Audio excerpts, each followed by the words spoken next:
Jemaah yang dimuliakan Allah Subhanahu wa taala, seluruh harta kekayaan Khadijah diserahkan kepada suaminya, kepada Nabi sallallahu alaihi wasallam untuk perjuangkan agama ini. 2/3 kekayaan kota Mekah milik Khadijah. Tetapi ketika Khadijah hendak menjelang wafat, tidak ada kafan yang digunakan untuk menutupi Khadijah, jasad Khadijah. Bahkan pakaian yang digunakan Khadijah ketika itu adalah pakaian yang sudah sangat kumuh dengan 83 tambalan, di antaranya dengan kulit kayu. Jemaah yang dimuliakan Allah Subhanahu wa taala, dikisahkan satu hari Nabi sallallahu alaihi wasallam pulang daripada kerja dakwah.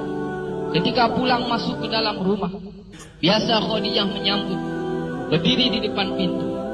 Ketika Khadijah hendak berdiri menyambut, Nabi sallallahu alaihi wasallam kata, "Wahai Khadijah, tetaplah kamu di tempatmu." Ketika itu Khadijah senang menyusukan Fatimah yang ketika itu masih bayi.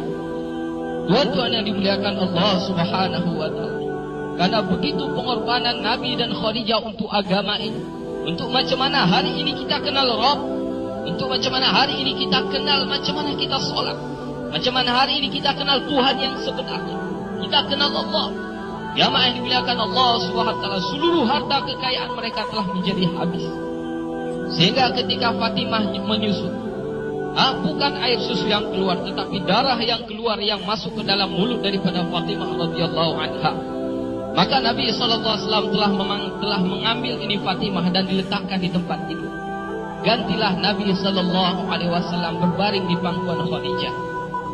Maka Nabi SAW karena begitu lelah jumpa manusia dengan menghadapi caci maki dan fitnah manusia ketika itu, Nabi tertidur.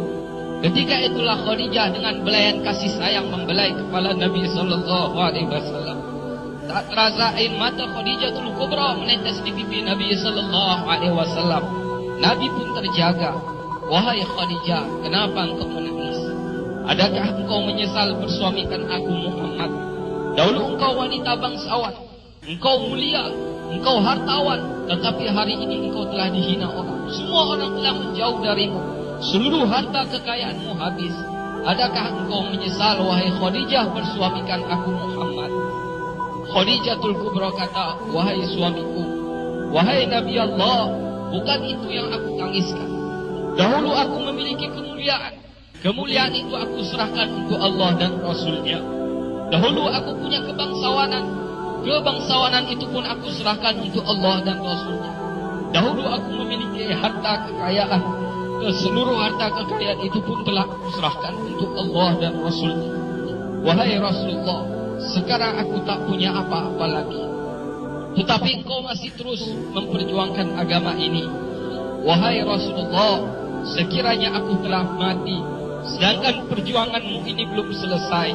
Sekiranya engkau hendak menyeberangi sebuah lautan, engkau hendak menyeberangi sebuah sungai, dan engkau tidak memperolehi rakit pun ataupun jembatan, maka engkau galilah lubang-lubang kuburku, engkau galilah kuburku, engkau ambillah tulang belulangku, kau jadikanlah sebagai jembatan untuk engkau menyeberangi sungai itu, untuk jumpa manusia.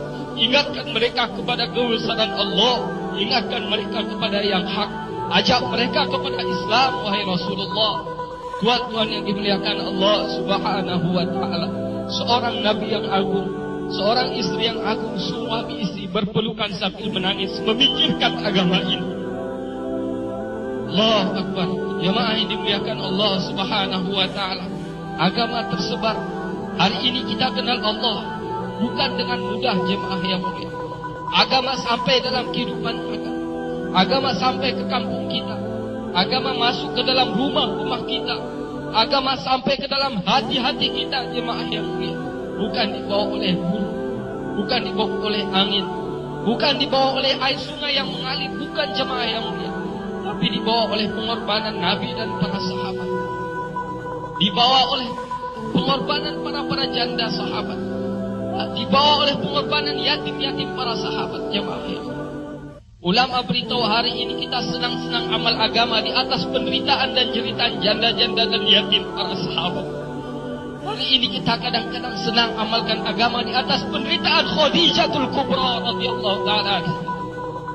Jemaah yang dimuliakan Allah Subhanahu wa ta'ala, Kalaulah hari ini kita tidak hargai pengorbanan mereka, apa yang harus kita jawab di hadapan Allah?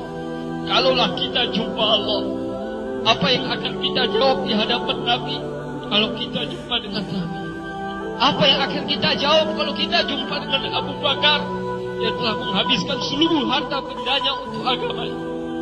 Apalah yang akan kita jawab, wahai ibu-ibu yang mulia, kalau ibu-ibu jumpa dengan sahabiah-sahabiah yang telah mengorbankan suami-suami mereka syahid di jalan Allah? Apa yang akan kita jawab sekiranya kita jumpa dengan anak-anak yatim para sahabat, sedangkan mereka telah mengorbankan ayah-ayah mereka untuk perjuangkan agama ini? Jamaah yang dimuliakan Allah Subhanahu wa ta'ala, agama ini sangat berhajat kepada pengorbanan jemaah yang mulia. Agama tidak akan tersebar dengan tulis-tulisan, agama pun tidak akan tersebar dengan cakap. Agama tidak akan pernah wujud dalam kehidupan kita tanpa kita mengorbankan diri kita, jemaah. Sudah menjadi syarat, agama akan wujud melalui pengorbanan, jemaah yang mulia. Hidayah akan datang dalam diri kita melalui pengorbanan. Agama akan tersebar, hidayah akan tersebar ke ujung-ujung dunia, jemaah yang mulia, melalui pengorbanan. Demikian pengorbanan Ibunda Khadijah radhiyallahu anha, semoga dapat menjadi pelajaran serta renungan bagi kita, untuk tetap menjaga agama ini, sampai titik darah penghabisan. Wallahu a'lam bishshawab.